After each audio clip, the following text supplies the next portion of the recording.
says, for the love of God, tell me. Agnes.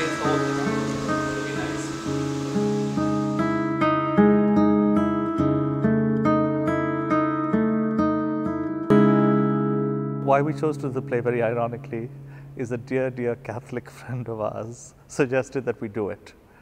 So I suppose he, as a Catholic, didn't find anything objectionable, nor did he think that it was against the sentiments of his religion, or he would not have, because he's a very devout Catholic. He goes to Mass every day. He very devout, and he doesn't see anything objectionable in the play. And that's because there is nothing objectionable in the play.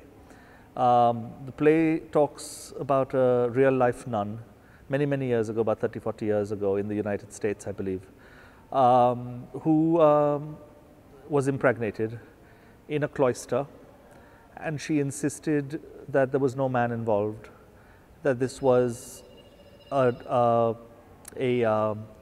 gift from God, or what we would technically or biologically call an immaculate conception. She claims that all the way through the end of the play, the end of the story.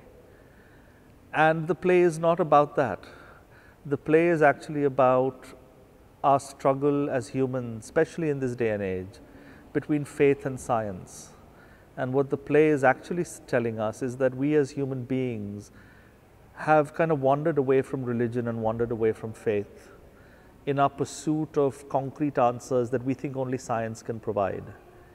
And what the play is saying by the end of it, through a very fervent debate, is that perhaps we should start opening our minds back up a little bit more towards religion. Because religion may have certain answers for us, if only we allowed ourselves to be open to the possibility of seeing the answers through that lens. So there's actually a very kind of a beautiful pro-religious, pro-spiritual, pro-God message in the play.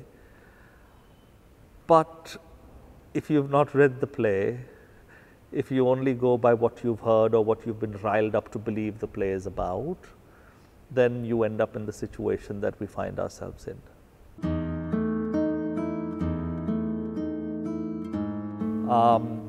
So it's been very tumultuous, very trying. You can imagine that the last week of a production, when I have to be there with my production the most, fine-tuning it, and I've spent running from police station to media outlets to political ministers' offices, and none of it initiated by us, by the way, I must say. The only thing we initiated was the initial police complaint, because I felt for the safety of myself and my family and my colleagues. So it's been bizarre. I really feel like I'm living in some sort of totalitarian world right now.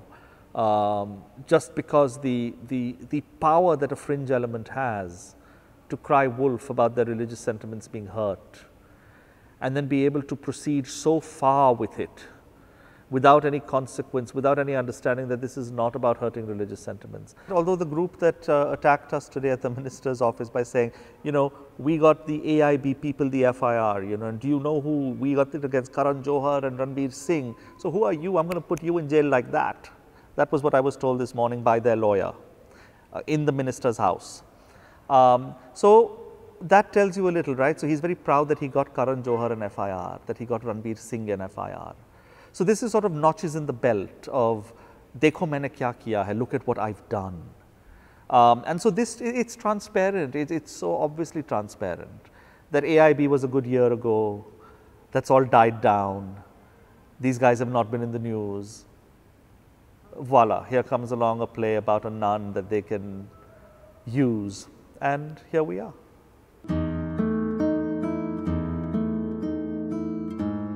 In Mumbai, the archdiocese, which is the largest archdiocese in India, perhaps in Asia, Cardinal Gracious, who is the cardinal in charge of this archdiocese, is the one of the 8 advisors to the Pope today in the world.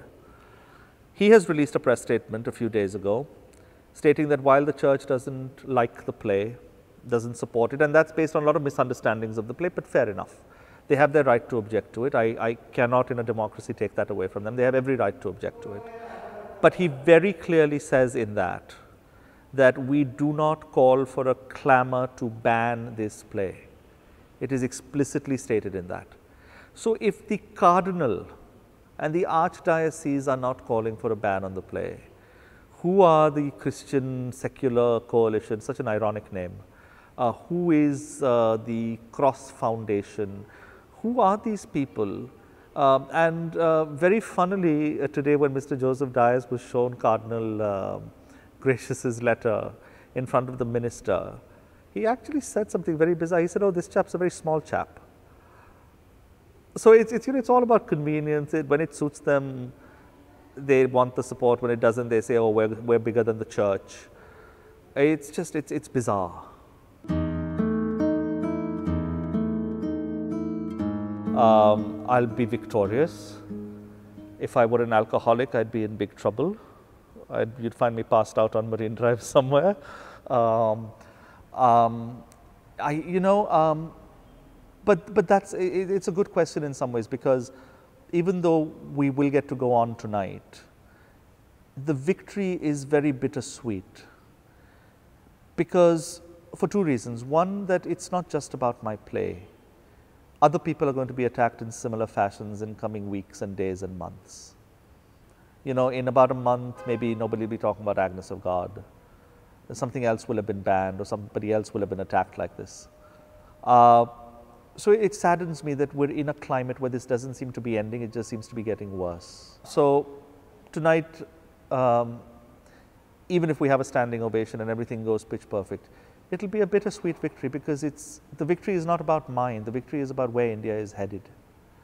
And it's not looking good from the standpoint of free speech and individual freedoms.